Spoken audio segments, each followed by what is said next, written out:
I've been listening to the soundtrack for quite some time. They dropped a couple songs, a couple singles on the soundtrack about a month, maybe 2 months ago, and I absolutely fell in love with them. They're absolutely fantastic. I listened to them a lot, and then they dropped the full soundtrack. They dropped some segments of it last week. I picked those up and listened to those, and today they dropped all of it, and I listened to it right after I was done with the movie because I absolutely love it.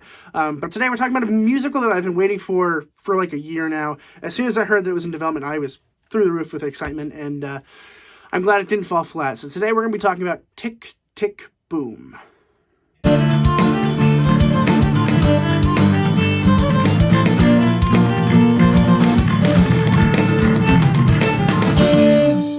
Tick, Tick, Boom was released in 2021. It was written by Steven Levinson and directed by Lin-Manuel Miranda. Let me tell you why that's a big deal. It's a big deal for me because Steven Levinson had his hands and fingers all up in Dear Evan Hansen, not the movie necessarily, although he did have something to do with that, but the play and the musical in general, which Dear Evan Hansen is a huge part of my life. If you guys saw my video on that, you guys know that even though the movie's kind of garbage, I still liked it a lot. It's just because I relate to the story so much, and I fall in love with everything Dear Evan Hansen is, and Steven Levinson is a huge part of that. So I want to point out that I really appreciate that he was part of this film. The writing was really, really good. And of course, it was directed by Lin-Manuel Miranda, and this is the first thing he's actually directed, which kind of surprises me because I feel like he's got his hands in everything. It's a musical these days, and that's fine at this point. I'm kind of okay with it because everything I've seen of his is okay except for Hamilton. I don't like Hamilton. Please don't unsubscribe. I don't know. I don't like it. But this definitely redeemed a lot of it. I mean, I liked In the Heights a lot. He was a big part of Vivo on Netflix previously this year, and I was excited to see him in this. I was excited to see what he would do with it, and boy, am I happy with it. For those of you who don't know what it is about, brief, non-spoiler plot thing. Jonathan Larson is, in real life, the guy that wrote the musical Tick, Tick, Boom, and also wrote the musical Rent and Superbia, which doesn't actually exist. It does exist, but it didn't work out. But that's neither here nor there. The general idea is it follows Jonathan Larson as he is writing Tick, Tick, Boom, as he is writing Rent, as he is writing something else. It's crazy. It's like Inception, except with a musical, and it actually makes a little bit more sense, and there's no cliffhanger.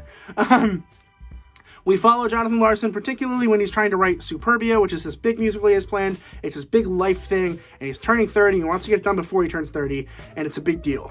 And it's about him trying to balance art and music and love interests and all of these crazy, that's like pulling in my driveway. Just all these crazy things that just I fell in love with. And really, it is truly amazing how Lin-Manuel Miranda gets it to work. So we kind of see a lot of segments of it. We see a live portion that is just Andrew Garfield talking to an audience with a few cast members. We see rehearsal processes. We see him talking about other musicals that aren't the musical he's currently working on. We do get a mention of Rent a little bit.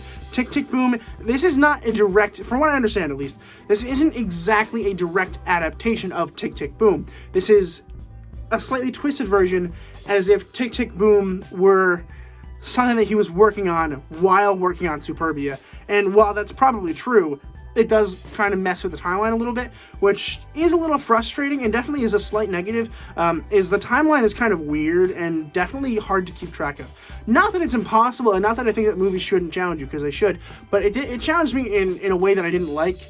It challenged me in the way of, it's like, hey, so we know that we're jumping between timelines, but also doesn't make any sense between what we're actually talking about, which is Tick, Tick, Boom, and the other musical he's writing, which is Superbia, and the musical that comes after Tick, Tick, Boom, which is Rent, even though Rent is actually mentioned before Tick, Tick, Boom. It's a lot to keep track of, and for people who do their homework, it's not too big of a deal. I love musicals, I like Rent a lot, and I haven't heard of Tick, Tick, Boom until this came out. I don't like the musical. I listened to the soundtrack from the original cast. I don't like it. I don't think it's that good. This changed everything. Andrew Garfield has, the best voice in the world. I mean, he is wonderful in this film. Do I think he's going to win an Oscar? No, I don't. Do I think he'll be nominated? Also, no. I don't really think so. Although this year's kind of in garbage in terms of movies, so maybe, but I don't think he's going to win an Oscar. As much as I'd like him to, I do think the Oscar's going to go to Will Smith, but this is definitely a step up for him. I mean, he's done a lot of really good things. I think Hacksaw Ridge is still better than this. I do think he was really great as Spider-Man. He's been in a lot of really good movies. He was in The Eyes of Tammy Faye, which actually just got released on Blu-ray, I think today. Not today, it was earlier this week. But yeah, definitely check this one out if you like Andrew Garfield at all. He was really cool in this. He was really good. He's not going to win an Oscar for this, that's for sure. But Jessica Chastain might win an Oscar for this because, boy, was she good in this. But definitely check that out if you're interested in it. And I also have a video on here, so definitely subscribe and then check that video out because it was a fun video. But yeah, I mean, Andrew Garfield made this film. He really did. The music's absolutely beautiful. The directing style is what I think is super cool about this film. There's so many awesome, like, special effects, visual effects, and, like, weird mind bends that work in this film that shouldn't work at all.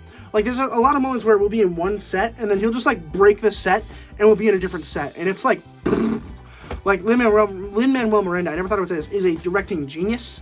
I think he might actually pull some stuff out of his hat and direct some seriously good movies. And I never thought I would really say that from him. Not that I think he's bad, I just don't really care for him as a filmmaker in general. I don't think he's the best. But now I kind of do think he's up there. This movie changed a lot for me in terms of perspective for future filmmakers. This is a good movie. Please watch it. The music's fantastic. Andrew Garfield's fantastic. Please consider checking it out. It is on Netflix right now, so definitely go check that out. I'm going to go ahead and give Tick, Tick, Boom an A. Have you guys seen Tick, Tick, Boom? Let me know in the comments down below what you guys thought of it. I love talking to you guys, so definitely consider doing that. Please also consider subscribing. It's a huge, huge, huge help for me. And we're very, very close to 200 subscribers. And once we hit that, I'm going to be doing an 8-hour-long live variety show that I've already planned.